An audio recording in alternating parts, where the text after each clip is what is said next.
Welcome back, fellow shop rats. Today we're back on Fun Destruct. I'm sure that's no surprise to you, but it's our fun truck that we're using duster suspension. So fun duster truck, fun duster truck. Anyway, in the last episode we got a lot of stuff done. Uh, Today we're going to be focused on my rear end. We're going to be looking at exactly how we want to mount the rear end under this thing. I got things kind of already mocked up.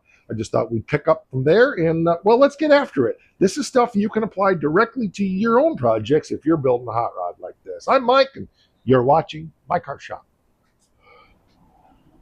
I don't know about you, but I'm tired of cold weather. Anyway, so I got my piece of quarter wall back here on the back. I got it kind of clamped up with my clamps. I got the springs um, in there, kind of in place where they need to be, and the rear end is just sitting. I do have the U-bolts, but I need to machine the plates to fit them because these are for 7 1/4 rear end. The U-bolts are in the house, so we'll do that in another episode here. Maybe tomorrow. I've got to get firewood, but hopefully we can get back out here and work. But anyway, um, okay. Anyway, rear end feels a little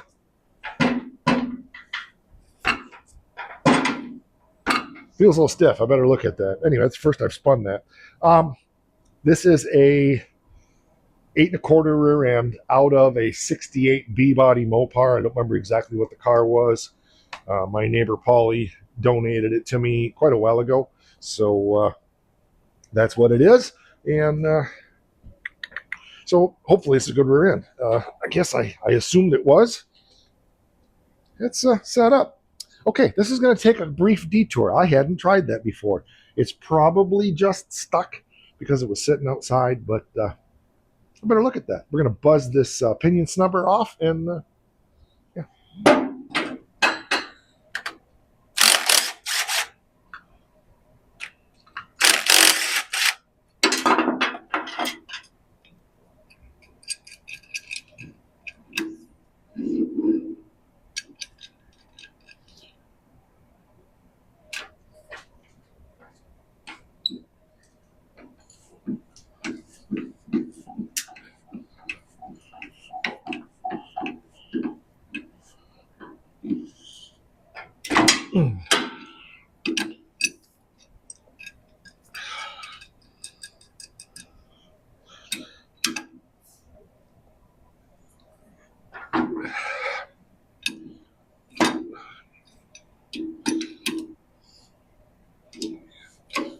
Yeah, the issue is the pinion. It's all full of dirt in there. I think the rear end is okay. It's all kinds of dirt coming out from behind there, so it must have got nose down into the dirt. I'm pretty sure it came out of a driving car. So anyway, that's where we're at with that. So phew, okay. Um, Eventually we'll pull the cover off, but not a big deal because I have 8 3/4 rear ends from this era that are basically the same size rear end. So if we had to throw one of those in, we could. I just don't know what chunks I have. Yeah, I have a 290 gear set aside for scoops. So we could throw that one in here if we had to. Okay, now we return you to our regularly scheduled mayhem. So we're not going to be doing a ton of hands-on here, but we do have to do some cogitating and calculating. One of the things we need to look at is spring ride height,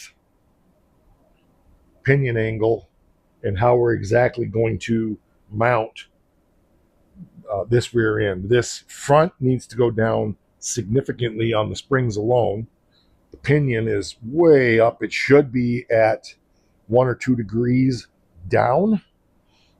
We won't be able to determine that 100% until we get the motor and transmission locked in, and then we have to check the transmission angle on the output shaft, and then we can make this accordingly because they should be basically parallel, with the rear end having just a little teeny bit of down below so that under load it comes up and is perfectly level. We'll get into that later when we set driving angle, but my hope is that we can get this in such a way that the back end of this truck isn't like this, That's going to be a problem in itself. I'm trying to not have to put a hoop in this frame because this makes it really easy for a pickup truck to have a nice flatbed and not have to do anything other than um, make, well, actually, this is a step side, so it isn't going to matter because these will be under the fenders and the box sides will be about right here. But if I have to have this up in here, that's obviously going to limit the box. Now, I don't know exactly how all this is going to lay out, but I do know that the original frame on a 39 pickup, the one that was on here was flat, and I've looked at the half ton and they were flat. As it stands right now, under suspension load, we need about 8 inches of clearance between the axle and the snubber that's on the suspension stop or the rear end stop that's on the frame. Right now, we have a fist, which is 6 inches. So we've got a long ways to go down, and then we're just grabbing a handful of air. I would almost rather have the back end up too high and then need to put some lowering blocks in it to get it where I want it. Obviously, it's a pickup. She's going to use it to haul stuff. But those are all the things that I kind of got to sort out. So wheelbase right now, the half-ton pickup is 116.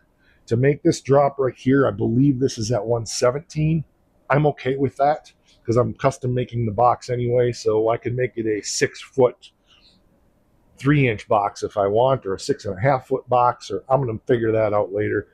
Initially, all it's going to have is a flat rack, wood rack on it until I can get a box made for it. But anyway, so what I want to do today is get this picked up higher and try to get this rear end sorted where it needs to be. So, got to figure out the best way to do that. So, give me a minute, and I'll be right back.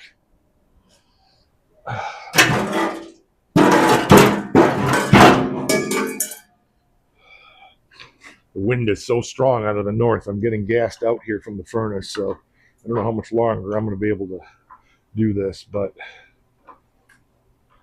it causes downdraft and starts blowing furnace gas into the shop here. So I'm starting to get a headache. But anyway, wow, that's going to have to go a long ways, isn't it?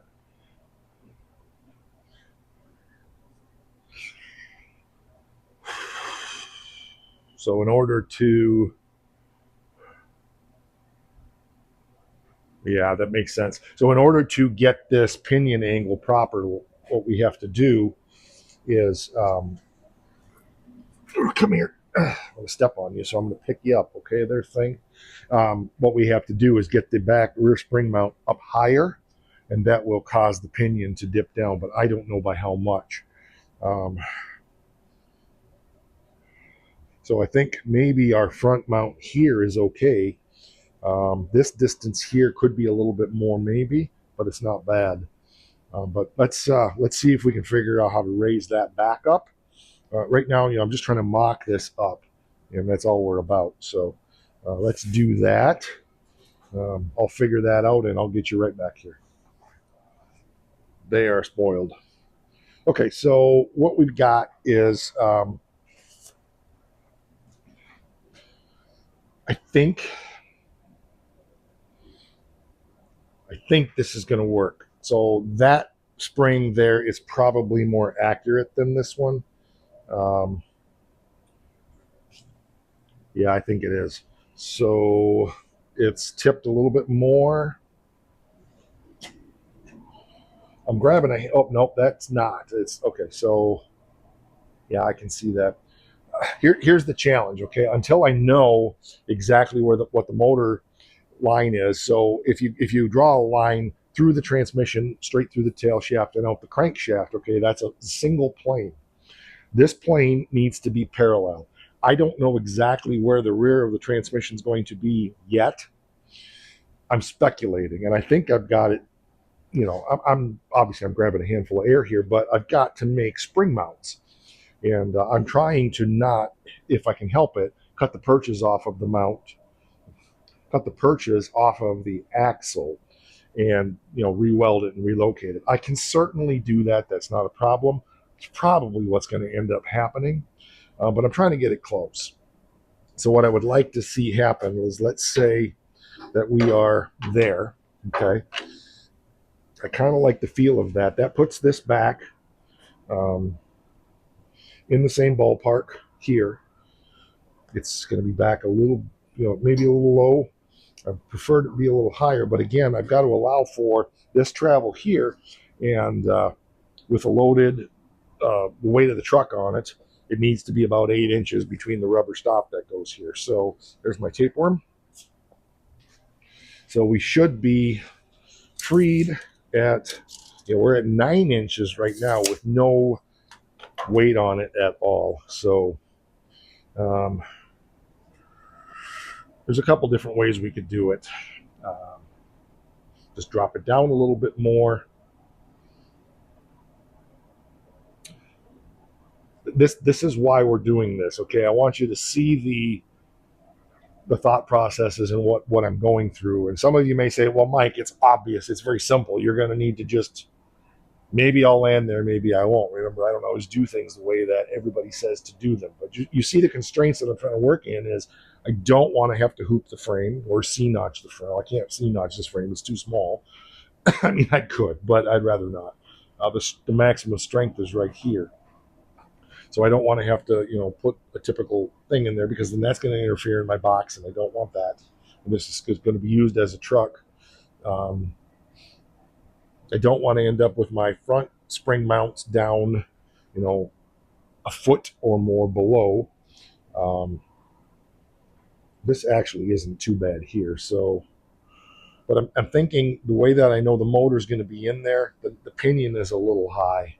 So I think that's going to be the issue here. I've got to shut this down. It's killing me. It only does it when the wind is out of the north. It's awful. Normally I'd have the wood heat going, but I can't get my fire going today. So anyway, first world problems. So these are the things that I have to think through. I have to visualize. I have to kind of mock up like this.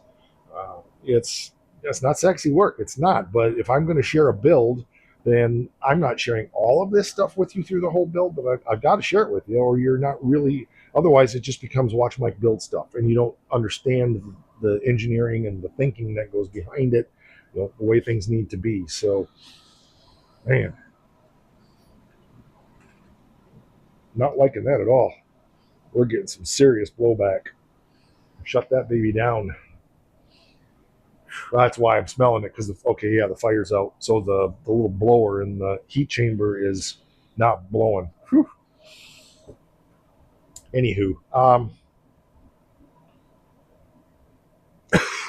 man, let me let that clear out for a minute. Okay, I kind of think I've got it figured out what I'm going to do. I'm going to go ahead and mount those back there, probably to that tube that's there. I think that makes the most sense. That'll kick this up just a little bit in the back. I'm going to leave this here. I'm going to make sure that I stay at about 9 to 10 inches here for now.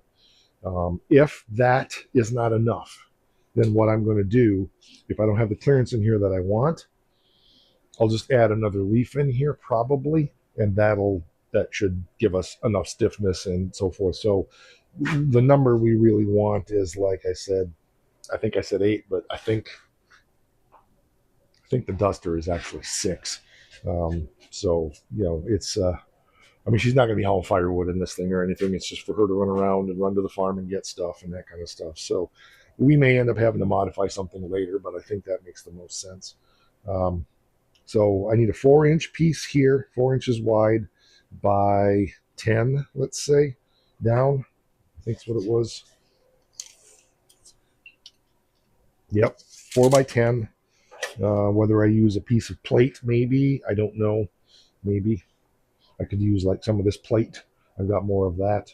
I've got some other plate steel around. So I'm thinking a piece of steel that comes off of here or a box tube would work. I think a plate would be better because then I can get my bolts done. And put that on here, and then we'll have to brace it with an angle brace up of some kind. I think that running, let's see, I got a piece here. Well, let's just use this. So a plate like this here, okay, that's wider obviously, and then a plate or an angle brace at some kind that comes like this here will do the job. Um, and that's probably just going to be. I've got some eighth wall 2x3 box tube that Chris brought. So if a piece of plate like that and then a 2x3 here, that should give us more than adequate strength for that. And I don't think the back of the truck's going to sit too high. So I want to touch base again on driveline angle because I'm not sure that I explained it clearly. When I said this needs to be down 1 or 2 degrees, I'm not meaning below the plane of level. Okay, so if let's say that the angle of the transmission is like this and it's down at 10 degrees, doesn't matter. Okay, then I want this to be a comparable angle but down 1 or 2 degrees below that. So if this is at 12, I want this to be at like 13 or 14 degrees. You see what I mean? Or yeah, that would be right. So yeah, it's not down from center line as far as levelness. It's down from the angle of the throughput on the transmission and motor. So I wasn't sure I explained that clearly. So anyway, I'm getting gassed out here. It's off, but I think it's time to quit. I have enough now to ponder. I've got to look around for, hopefully I have a couple pieces of plate that I don't have to cut up one of those other plates. I'd rather not. I may find some box too, but I'd really rather not use box here. I don't think I have any that's 4 anyway. So a couple pieces of 2x4, not 2x4 as in board, but you know, this is 2x3. If I had some 2x4, 2x5 box tube, but I don't think I have any. Not sure. So anyway, these are the things that a guy has to ponder and plan and think on, and we're certainly not measured in place. I'm not ready yet to weld that piece on the back yet. Probably close. And if I want to, and I may put this on here, and then again weld a flat plate down that, you know, this could mount down a little bit to give me just a little bit more down. But honestly, the rake on this, I don't think is terrible. So it could probably go even that much. I just don't want it to look like a 70s, hot rod. So that may be it. So I'm going to leave it like this, I think. And we're going to knock off there. I've got to go deal with the fire. The fire went out again, so it's been that way all winter. First world problems. All right, that's going to do it for this one. Lots to ponder. We'll be back. And in the next one, we should be doing some hands-on stuff. Hopefully, I'll gather the materials in the meantime, and we'll go from there. So thanks for watching. I appreciate it. We have channel memberships for as little as $5 a month. And one more thing I don't want you to forget, because it's really important.